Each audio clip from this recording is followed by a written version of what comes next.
Calça deve ser todas que ele tem. A não ser que ele compre lona de circo e mande o alfaiate fazer, né? Mas a falta de justa causa, tá? Mas também, antes de entrar com a medida na justiça, os advogados Marco Aurélio de Carvalho e Guilherme Seguimori devem encontrar com o diretor-geral da Polícia Federal, o Andrei Rodrigues, ainda nesta semana.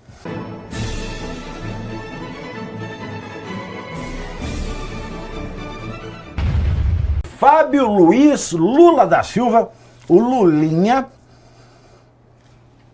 o Capivara, eu chamo carinhosamente, avalia protocolar um habeas corpus, e haja corpus, hein, para protocolar, hein, Eduardo? Um habeas corpus por Lulinha precisa o quê? De uns 3? 3, 4, aí, ó. Ele avalia apresentar um habeas corpus pedindo o arquivamento do inquérito contra ele na Polícia Federal, que apura a fraude bilionária no INSS. Os defensores do Capivarinha vão alegar, veja só, falta de justa causa. Porque justa causa deve ser todas que ele tem. A não ser que ele compre lona de circo e mande o alfaiate fazer, né? Mas a falta de justa causa, tá? Mas também, antes de entrar com a medida na justiça, os advogados Marco Aurélio de Carvalho e Guilherme Seguimori devem encontrar com o diretor-geral da Polícia Federal, o Andrei Rodrigues, ainda nesta semana. A ideia é tentar trancar o caso antes das eleições. Na sexta-feira passada, a direção da Polícia Federal afirmou que a conclusão dos primeiros inquéritos sobre desvio ilegal de aposentadorias deve ser apresentada ao Supremo até o final deste mês de julho. Entretanto, a Polícia Federal indicou ao ministro André Mendonça, relator do caso no STF, que só terá condições de compilar, cruzar e analisar dados de evidências dos sigilos de Lulinha e materiais apreendidos na operação sem desconto no ano que vem. Isso porque, em razão da prioridade, tá muito linda essa frase, parabéns, língua portuguesa, nota 3, tá? É da prioridade dada aos relatórios de informação da Polícia Judiciária dos investigados que estão presos ou sob medidas restritivas. Lulinha ficaria para o final da fila, até porque responde o processo em liberdade e não tem nem processo, para falar bem da verdade, e sem restrições. Além disso, a Polícia Federal também alega falta de pessoal e de equipamentos que estariam sendo destinados ao caso Master. Investigadores comentaram que na época do inquérito do golpe, Alexandre de Moraes determinou que a cúpula da Polícia Federal direcionasse todos os esforços para concluir aquela investigação, que terminou em 22 meses. Denúncia e julgamento também transcorreram em tempo recorde. A suspeita de viés político também atinge o próprio caso Master, considerando que a mesma Polícia Federal levou meses para avançar contra Augusto Lima, sócio petista de Daniel Vorcaro, e lideranças do PT como Jacques Wagner Holliday. Pois é, Pavinato, esse relatório da Polícia Federal foi interpretado por alguns como uma espécie de recado, não somente ao André Mendonça, mas a toda a imprensa, de que este caso dificilmente teria um impacto eleitoral esperado, porque a verdade é que muitas pessoas aguardavam, principalmente na oposição, que daqui até agosto ou setembro, novidades relacionadas ao caso Master e o Lulinha pudessem impactar diretamente a campanha do Lula. Vamos lembrar que recentemente todo esse caso envolvendo Jacques Wagner acabou atingindo diretamente o eleitorado do Lula no Nordeste, um foco ali, né, de resistência petista, principalmente o eleitor da Bahia, foi pego de surpresa e fez com que o Lula variasse na margem. Não foi nada estrondoso, nossa, que desastre e tal, mas impactou e ele reduziu ali a sua porcentagem dentro da margem de erro. E a expectativa era de que um caso mais forte envolvendo o Lulinha pudesse impactar mais diretamente essa votação do Lula e, portanto, acabar favorecendo Flávio Bolsonaro. Me parece que quando a PF traz este relatório, ela está dizendo claramente, olha, não vai ter nada daqui até lá, porque tem muito volume de coisa a ser analisada, poucos agentes para analisarem e, além disso, o Lulinha, como está respondendo em liberdade, vai ficar lá para o final da fila, ou seja, vai ser analisado mais para o final do ano mesmo. Agora, se a gente juntar, Eduardo, direito constitucional, direito criminal e direito eleitoral, a gente tem um cenário curioso. Porque é o seguinte, se é porque tem aquelas várias determinações, inclusive de investigação contra o Flávio por calúnia contra o Lula. Né, que o Alexandre de Moraes pediu para o Gonê pedir, para a polícia investigar, para o Gonê poder pedir o que o Moraes pediu, que é para ele indiciar e depois denunciar. Sem representação do Exato. Lula. Isso, porque é assim, aquela coisa bem Brasil, que é bem bolado brasileiro. Então, se a gente olha o princípio da isonomia da Constituição, se a gente olha também a estrita legalidade que deve ter no processo penal, inclusive nas investigações. E se a gente vê aquele quimérico princípio que é da paridade das candidaturas, né, da paridade nas eleições dos candidatos, a gente tem mais um elemento de nulidade das eleições. Se o Lula concorrer e o Flávio Bolsonaro concorrer. Porque se é contra a família Bolsonaro ou o próprio Flávio, a polícia corre. Se é contra a família do Lula, a polícia se retira. Então a gente vai ter mais um elemento que agora é policial para descredenciar o resultado dessas eleições, se isso acontecer, é claro. Sim, Pavinato. Inclusive, né, deixa muito claro a própria situação que ele fala que não teve justa causa. Temos a relação dele com aquela empresária Roberta, me fugiu o sobrenome dela. Miranda. Roberta Miranda. Não. Roberto, não sei o quê. É um sobrenome refinado. Então, e aí essa Roberta seria o elo envolvendo o Lulinha e o careca do INSS.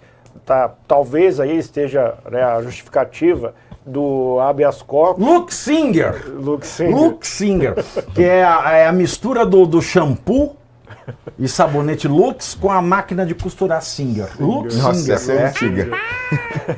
Então a Roberta Luke Singer seria esse elo do Lulinha com o careca do INSS. Agora, se tiver o tipo de condução, né, que você deixa postergando a investigação, tratando de forma célere, ou quando trata a família Bolsonaro, está muito claro para todo mundo, até quem, né, uns desavisados, seja de centro-esquerda. O Holiday falou que não pode mais falar, tá claro.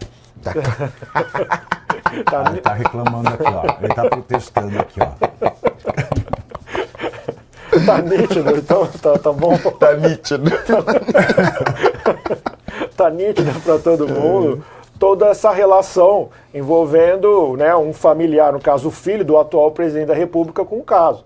Agora, como ele argumenta que não tem, né, justa causa, e ao mesmo tempo interpõe um remédio constitucional vinculado a essa estrutura de investigação. Todo mundo, tá nítido para todo mundo, não vou usar mais, tá claro, tá nítido para todo mundo tal situação de discrepância, a diferença de tratamento.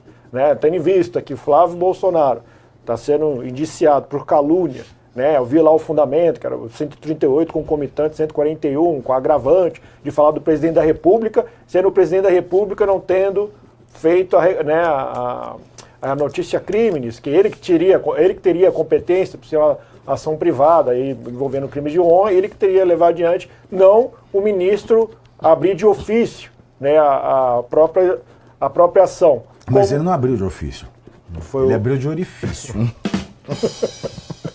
Então, essa estrutura toda de orifício, vamos colocar assim, essa estrutura toda de orifício, a gente deixa muito claro essa discrepância, né? Muito nítido essa discrepância, fazendo a ressalva do Holly. Mas fica muito nítido essa discrepância para todo mundo, né? Até aqueles desavisados. Porque se nessa situação que trata do agravante envolvendo o crime de honra, e aí vamos colocar aqui que o Flávio Bolsonaro alega a exceção da verdade, até o parágrafo 3º do 138, Né? E aí tem o inciso 3, ele vai alegar o quê?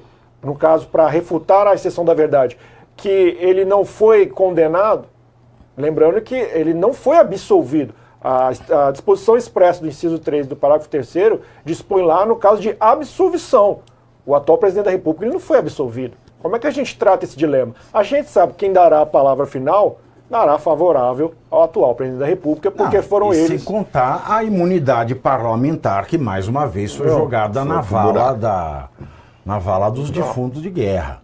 Total, porque virou isenção parlamentar. Que a imunidade ela serve justamente para isso, para a pessoa não ser perseguida criminalmente por calúnia, injúria ou difamação nos discursos que essa pessoa faz contra outros agentes públicos. Porque a imunidade parlamentar ela não serve para o deputado ou senador caluniar, injuriar ou difamar uma pessoa comum, um cidadão privado que não tem nada a ver com a coisa pública, mas sim os seus pares e o presidente da República, ainda mais quando ele é da oposição. Perfeito, é isso mesmo. Esse é o sentido da imunidade parlamentar. É o sentido mais básico da imunidade parlamentar. E o STF está fazendo isso com a gente.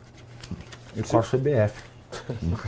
Não tem sentido imunidade se você pega, né, pegando uma analogia aqui, um organismo imune, né, um Holiday com estudante de medicina falar, não, o organismo pega todo tipo de doença, ele é imune?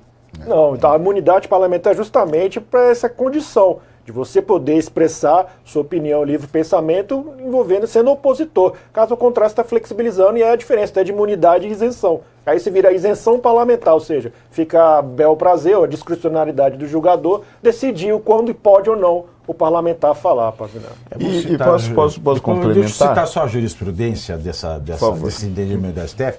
Dá um big close na minha cara, alemão. Tem como ser maior? Não? Não dá? Mas eu queria ser bem com a cara assim. Mas presta atenção, a jurisprudência é essa.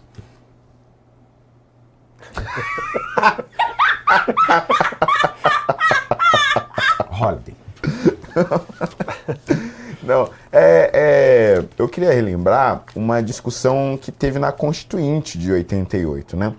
Onde foi relembrado um caso por muitos deputados da época, aliás, muitos constitucionalistas da época, que diziam do caso do deputado Chico Pinto. Foi um deputado ainda no regime militar, do MDB, portanto, oposição ao regime. Havia lá aquele regime bipartidarista, a Arena defendendo o governo militar e o MDB fazendo oposição a este governo. E ainda no princípio, se eu não me engano, no governo, ou início do governo Costa e Silva, ou final do Castelo Branco, você tinha uma certa liberdade. O Pinto era democrático ou ele estava na Arena? Era democrático. Tá. E você teve ali um discurso muito duro do Chico Pinto, a visita. O Pinto foi duro. O Pinto foi muito duro. Não, mas sobre a história é uma história verdadeira. Uma história venérea, uma história venérea. O Pinto foi muito duro naquela época. O discurso dele foi muito enfático contra a visita. Contra a visita do então ditador chileno. Ele chegou a ser grosseiro, Pinto. O Francisco Pinto. O Pinochet. Quando o Pinochet veio pra cá, o Chico Pinto foi na tribuna e fez um discurso ali muito enfático. Não, foi Castelo Branco, agora eu lembro. E o Castelo Branco foi lá e tentou obrigar o Congresso Nacional a caçar o Chico Pinto, porque havia toda aquela imagem institucional, não, ainda tem independência dos poderes e tal. Cortaram o Pinto? Não cortaram não o Pinto. Não cortaram. O Congresso Nacional manteve o Pinto dentro. E aí depois ele recorreu ao STF, para que o STF caçasse Chico Pinto. E aí, por conta da pressão política, ele acabou sendo cassado. Então, muito dessa imunidade parlamentar, teve outros casos, claro, mas muito dessa imunidade parlamentar vem desse exemplo aí. A ideia de que o deputado não STF pode ser prestou ao responsabilizado. papel de caçar o Pinto? Caçou o Pinto, porque O vídeo terminou, mas o debate continua todos os dias às 19h30, 7h30 da noite. Eu estou ao vivo no canal do Metrópolis, no YouTube, analisando os principais acontecimentos da política brasileira com análise afiada, clareza e, espero eu, bom humor. Quer acompanhar ao vivo? Te espero no Pavinato 76, no canal do Metrópolis.